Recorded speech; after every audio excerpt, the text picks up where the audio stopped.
Hello again. So today I'm going to be talking about the next chapter, chapter 7, which goes into the process from Euroscepticism in the UK to eventually Brexit. So following the Suez Crisis in 1956, the lack of American security for the UK eventually made the UK want to transition to a more secure body, and that would become the European Economic Community. Eventually, during this time, the Anti-Federalist League was formed by the end of the Cold War from a resentment in the UK, from a resentment towards Brussels. And eventually this body turned into the UK Independence Party with Nigel Farage as one of the early leaders in the beginning. And their main issue was that they felt that the UK's sovereignty was being deprived of by what became, by the 1992 Maastricht Treaty, the EU now. And this included issues on immigration. And Tories heeded the concerns of the UKIP, and this helped them give them some wins at elections, both at the European level and at the UK level. So David Cameron tried to ignore these fringe groups while his premiership, but after the financial crisis in the late 2000s, there was an uptick in frustration at the status quo, including the EU, and thus Cameron called that if Conservatives had a majority win by 2015, that he would call an EU referendum, even though this was highly fought against by his own Chancellor George Osborne. So David Cameron tried to reform the EU during the referendum campaign and tried to give the UK more sovereignty, including an exception from the free movement of labour. But the skeptics didn't see this as enough, and this divided the party at a point where Cameron and other Remainers in the Conservatives were seen as traitors to the party, and others, such as Boris Johnson, chose to join the Leave wagon. So the Remainers campaigned on the economic realities of what leaving the EU would mean. Leavers were more on the sensationalist rhetoric of losing sovereignty and being upset at what the so-called experts thought was right, which at times wasn't the most accurate counter-argument, but it still garnered a lot of support. So the usually lower income UK citizens were more swayed by the Leavers' message, whereas middle class UK citizens wanted the perceived stability of remaining in the EU included, and it would have and this showed a sense of left behind versus those who advanced by the perceived changes divide between the voters of who voted for Brexit and not. And this highlighted a very prominent urban-rural divide within the UK. So when the referendum happens, Brexit wins, and David Cameron leaves his post to Theresa May as the new Prime Minister. And May tried to balance the Conservatives' one nation unity while also trying to start with a hard Brexit stance, placing figures like Boris Johnson as foreign secretary to demonstrate efforts in trying to get a fair deal for the UK in leaving the EU. But following the Eurozone crisis within the EU, German Chancellor Angela Merkel and President of the EU Council Donald Tusk were determined not to let the UK leave with any benefits so that other EU states would not follow them as an example and show the EU's weakness, which made the deal more difficult for May to handle. So a cash settlement was one of the major factors that both sides didn't want to budge, and May was starting to be seen as weak, and almost many were thinking that she would just take any deal. So immigration was another point that we remember was the main argument that many of the Brexit voters voted for, and it proved an interesting point once Brexit happened, as it turned out that most of the immigrants that were coming to the UK were actually not even coming from the EU, as much as there was more from Commonwealth and just other non-EU countries. And the UK would no longer be a part of this single market, as they had no longer the freedom of movement of being in the EU. And this was done, and delays in having border checks showed that official estimates that the GDP would shrink in 2030 from this, which was a point that some even highlighted during the campaign. So May called surprise elections in 2017 to receive a mandate for the Conservative Party for the Brexit negotiations. And this proved an unfavorable choice for her, and it made the party look even worse, especially as Corbyn's populist campaign for the Labour Party proved quite effective in giving Labour some wins. including almost making Corbyn a government in waiting in some cases. But the Conservatives eventually got power with the cooperation of the Northern Ireland Democratic Unionist Party, who was more afraid of Corbyn than the so-called devil they know, as the author highlighted, because either way, May was now seen as more weak, and the Eurosceptics mobilized even stronger to get the deal done that they felt they were being robbed of by this point.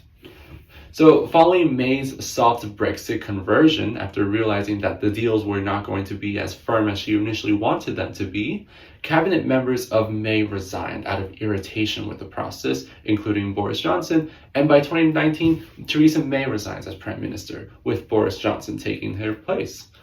So Johnson came in, but lacked the support he needed, especially after negotiating on the issue of Ireland with Northern Ireland on their part with the Irish part of the EU.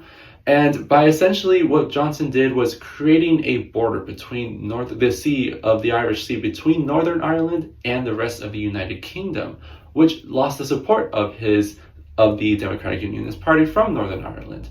So from this, he had to call an election for the Conservatives to secure power finally. So Conservatives campaigned on the Get Brexit Done deal, on getting Brexit done, while Labour remained unclear about their position and not gravitating enough, especially as Johnson was able to win seats from many Labour strongholds, thus giving the Conservatives the win that they needed for the government. So even during the pandemic, which by the time we get to 2020 was when the pandemic starts, Johnson continues his firm approach in trying to get the deal done, including rejecting any calls to delay it any longer from the EU's part. And by the end of 2020, Brexit is finally completed. And the 2021 local elections also showed that the approval of many of the voters for Brexit were approving of the Conservative Party, and thus gave them still more power in local elections.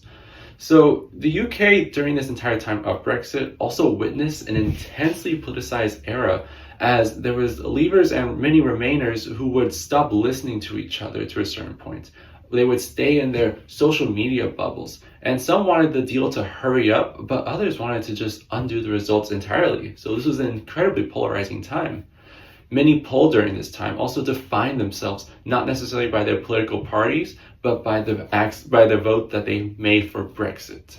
So what the Brexit vote illustrates to us is that the pragmatic decision is not always the decision that voters will vote for. And I'm referring to how during the referendum campaign, many studies and the knowledge of economic experts showed that Brexit would likely bring more economic disadvantages than would happen if the UK remained in the EU. And this has to do with the malaise in saying the word experts, because the Brexit campaign won in part due to the frustration many Britons felt when listening to what the so-called experts were saying. And in this context, the experts weren't just economic statisticians, but also the traditional political party institutions and what they were saying, which was David Cameron as the Conservative Party leader and Prime Minister who was advocating for Remain to succeed. Instead, the Leavers voted without regard to the practical implications of reinstating border checks that would lead to delays in the economy, and they were also not entirely understanding that the EU migration was not as significant of a source of migrants in the UK to bring such drastic changes once the UK finally left the EU. And perhaps this was a vote to what Trump referred to in his 2016 presidential campaign to take back the country, or which is quite similar to Brexit's Take Back Control slogan, as the British have had a history of pride in their sovereignty that many of the voters who felt left behind during the UK's EU integration process that didn't prove them as many benefits as others in the UK received. And instead, voters voted to demonstrate their frustration with institutions and to take back their sovereignty. But this is what we must accept with democracy. Brexit shows in the situation of democracy in action just how economically irrational citizens could vote. And by economically irrational, I mean in terms of not in accordance with the rationality the majority of economic expertise highlighted in regards to the economic benefits of remaining in the UK. And therefore, this can reshape a country without regard to those facts and those expertise. It is still debatable whether this was a right-wing propaganda and whether the decision is no longer valid today, but we can say for sure that this was a democratic effort after all. Call it an unfortunate or fortunate truth, but rationality does not dictate how voters will vote, and especially during this time when citizens around the world have grown tired of the institutions they thought would benefit them entirely. One prominent example is just the ongoing trend relates to the topic of what the post-financial crisis in the late 2000s has instigated in an overall resistance against institutions, and can be linked to the Brexit vote in terms of the ongoing trend of citizens rejecting the status quo. But we must then wonder, if the popular decision will not always be based on rationality, especially in a time when the status quo is being rejected by the masses, is democracy then fulfilling the goals we have in the 21st century? This is a question that will be answered based on one's perspective, and for those who favor the institution-damaging efforts like Brexit, this might be as democratic of a moment as any other. But for those who wanted to stay in the EU for pragmatic reasons, perhaps democracy might not be such a reliable system as opposed to a technocratic system where reasonable solutions usually prevail and rule. From this, we should be considerate about what it means when we call this a democratic or irrational decision, and be aware of just how others are also framing democracy in this context. There's also another point I want to bring up, and that is, what does Brexit mean in terms of how voters are voting, and how it just doesn't go beyond just the conservative left wing and right wing of politics. And Brexit also provides us this deeper layer worth evaluating. So it's easy to look at this decision on its surface level and simply see it as a right-wing effort, since many voters sided with the Conservatives and how the party had eventually adopted the case in completing the deal, similar to how we can say Trump's 2016 and 2024 wins were entirely right-wing efforts, since he was from the traditionally right-wing Republican Party. Now, there is some truth to these statements, but we should also see that these two examples go beyond the traditional right and left spectrum of traditional politics.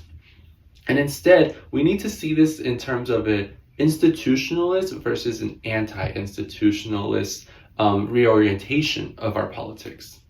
So leavers voted to leave the EU because they were fed up with the idea that their sovereignty was being treaded on by an institution which many believed was responsible for shifting their native culture and leaving them behind.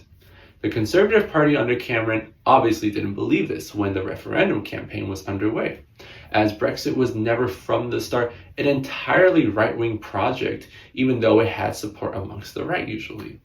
But let's recall, prior to Thatcher's time as Prime Minister, Labour and the British left had little more support to not join the EU, and at the time when it did join, some resistance in the early years of admittance.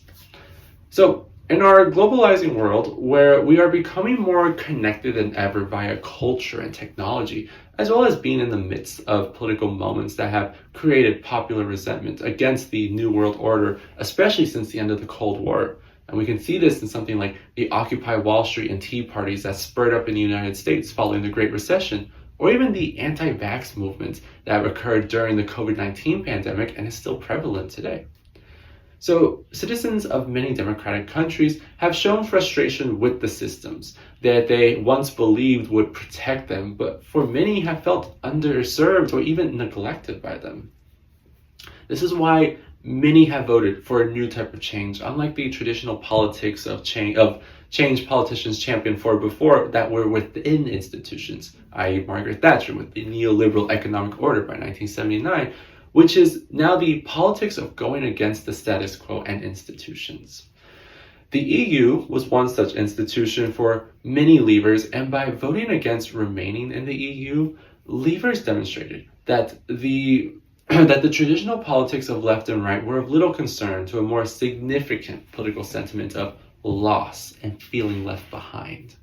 The same can be said with the US, where those who voted for Trump were not entirely for conservative ideas alone, as a notable portion of this electorate in the 2016 election also thought the left-wing populist Bernie Sanders a viable second option.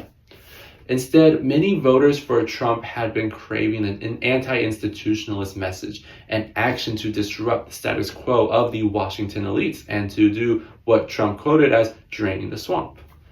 So Brexit signifies that in the UK and the other disruptive efforts that have happened in the US and other countries that have seen popular resentment against the tradition of politics, including recently Japan's recent elections where a nationalist party won significant power in the Diet that also went against the traditional politics of Japanese politics.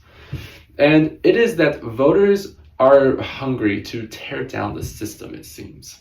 Now, this is a new political phenomenon we need to pay heed to, as it can thank technology for its rapid surge in popularity by connecting the anti-institutionalists to make national changes in their respective countries, as well as spur this sentiment for other nations to mirror.